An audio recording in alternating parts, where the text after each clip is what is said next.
Welcome to Dixie Tactical. We're back out on the range today with Mr. TJ Roberts. It's a really cold day in Kentucky right now. It's snowing a little bit. We're going to talk about the Taurus TX22 and a couple other nifty toys we have today. We're setting up targets right now. I have a couple cheap cans of soda, the nastiest, cheapest stuff I could find. We got a 5-pound gummy bear we're going to set up, and we're going to tear them all to bits. Before we get into today's video, I'm going to allow TJ to go over some important issues regarding clock switches. Hey guys, this is Representative TJ Roberts. I just want to give a quick explanation for my no vote on House Bill 299. House Bill 299 bans so-called Glock switches, also known as machine gun conversion devices. It only goes with what federal law has determined as a machine gun conversion device, which makes it to where if there's one pull of the trigger, it fires multiple rounds. This is a well-intended bill. I'm absolutely certain Gaston Glock would be rolling over in his grave to see gangbangers using his design to commit crimes against human beings. But you have to ask a few questions. First of all, is it constitutional? The answer is no. During the time of the founding, people were able to own any firearm that the military was also using. In fact, many of the weapons used in our American Revolution were owned by private owners. They took their own firearms to fight off the British. So, under that history and tradition, we know it's not constitutional. The National Firearms Act itself is unconstitutional, and there is a military purpose for automatic machine guns. The Glock 18's been around since 1987. It's functional. It has a military and a law enforcement purpose. The citizens should be allowed to have it for the defense of themselves, their families, and their property. So there is no constitutional basis to do this. The second question you need to ask is whether or not there would be any cultural consequences. And there would. When you give the left an inch, they always take a mile. I have no doubt that the sponsor of House Bill 299 cares about our Constitution, cares about the Second Amendment, but the consequences of this bill is going to result in more gun grabs. This is just about machine guns. As time goes on, though, the left is going to see this as blood in the water for confiscations of the even more commonly owned firearms, semi-automatic handguns, the AR-15, which is the most common rifle platform in America. We need to be going on the offensive. We have too many gun laws as is, and another gun law in the books isn't going to keep people safe. You need to punish the violent actor, not the inanimate object. But third, the question is about whether there'd be any practical benefit. There is not. House Bill 299 bans machine gun conversion devices, which dictates that it has to be one trigger pull for each round fired. There are items known as forced reset triggers. These items are totally illegal under federal law because what they do is and I have a Taurus TX22 with a forced reset trigger in it. It uses the slide and the energy from the slide to reset the trigger, so that way it forces your finger forward, and if you keep consistent pressure, it can go up to 1900 rounds per minute, which is faster than what a Glock switch can do. And just for a demonstration, there's 10 rounds of 22 long rifle in this, so just to show you what it can do. That was 10 rounds of 22 long rifle. If you go to this in slow motion, you'll actually see my trigger finger moving back and forward each time. That is not a machine gun. House Bill 299 does not cover that. That remains legal.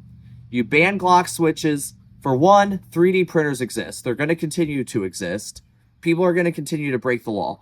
We should be punishing homicide. We should be punishing attempted homicide. We should be punishing assault.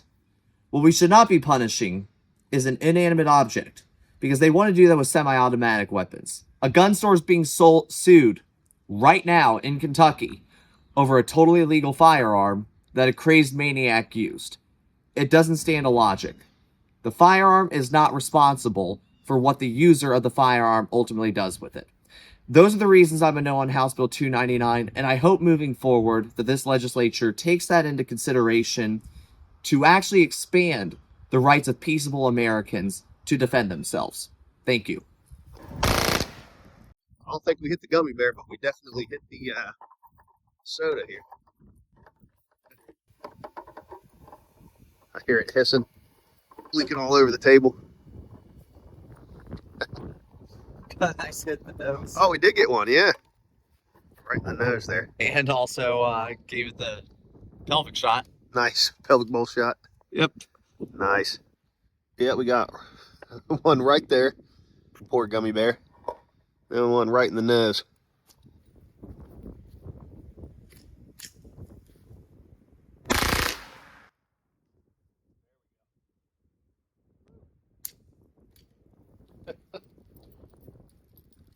Man, I got him again.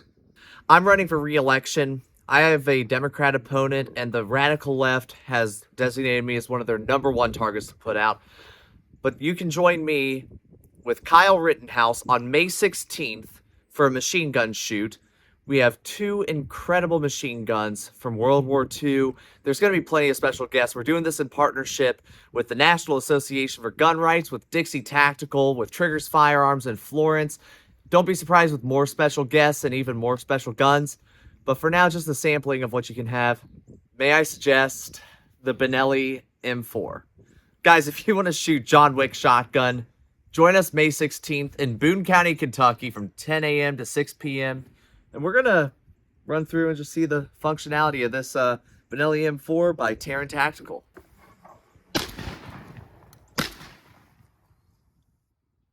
Was that buckshot or slugs? The first shot was a buckshot, then a slug.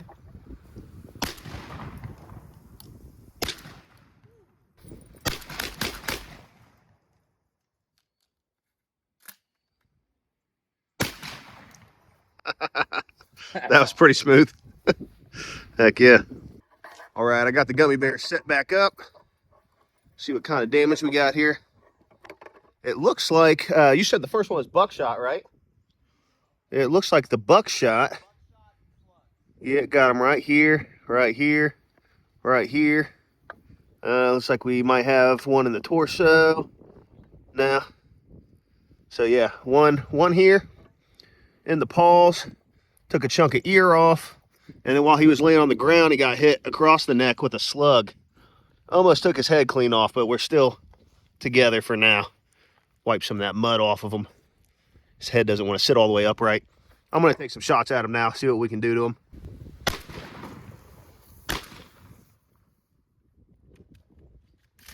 Oh, popped one out. At least I got one extra in there.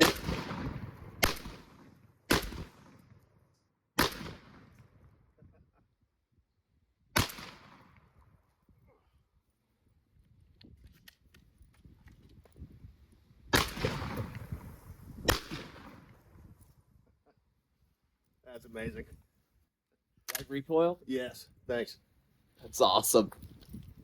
Our gummy bear is hanging on by a thread. We're knocking some chunks out of him. He's all covered in mud, leaves.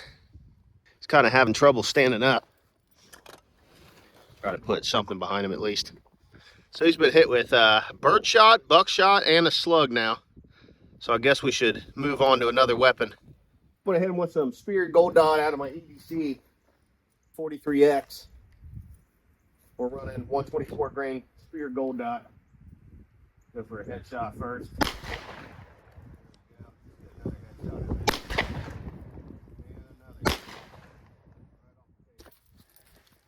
Whew, let's see how much life is left in him. Man, there's gold dot, man. There's a piece of jacket there. There's a bunch of little pieces of jacket just fragmented in here. I think that's some lead, actually. Right there.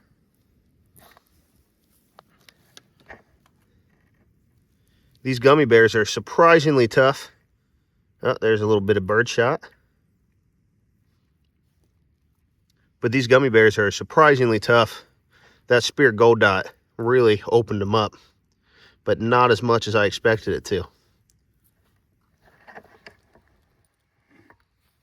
I think he's still got a couple more shots left in him, even though there's pieces falling off of him.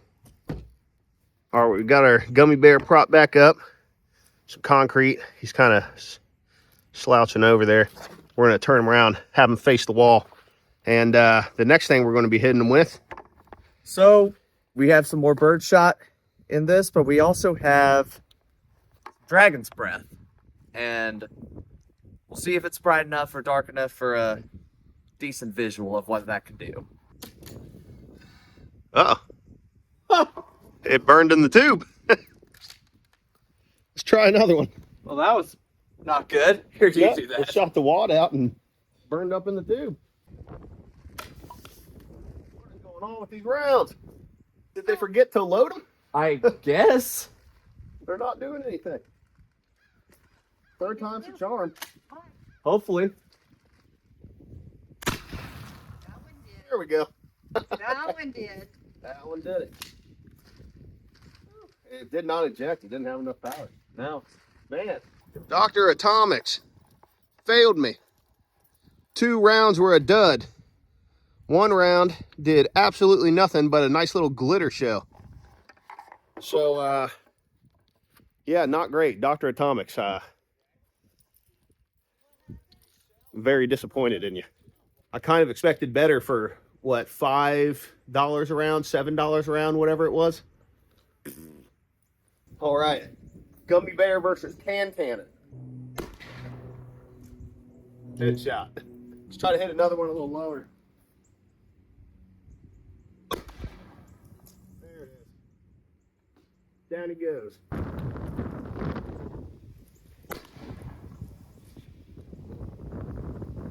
That was a little better.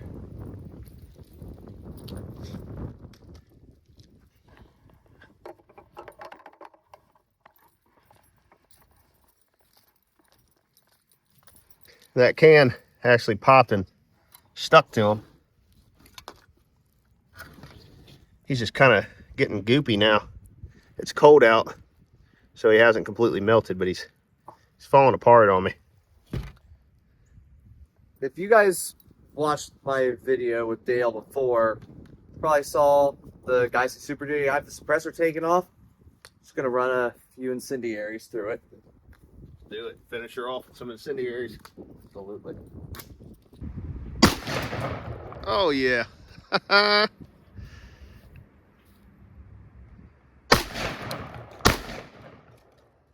least the incendiaries work better than that dragon's breath. That was more destructive than the 12 gauge slug. It went in there and it popped and it really cooked them.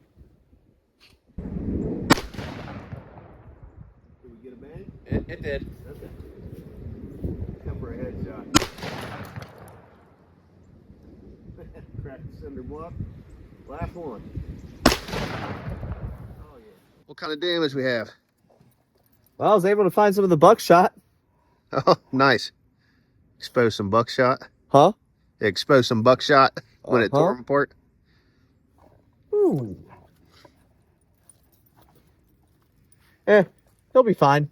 Yeah, he's good. Put some dirt in it, bud. You'll be all right.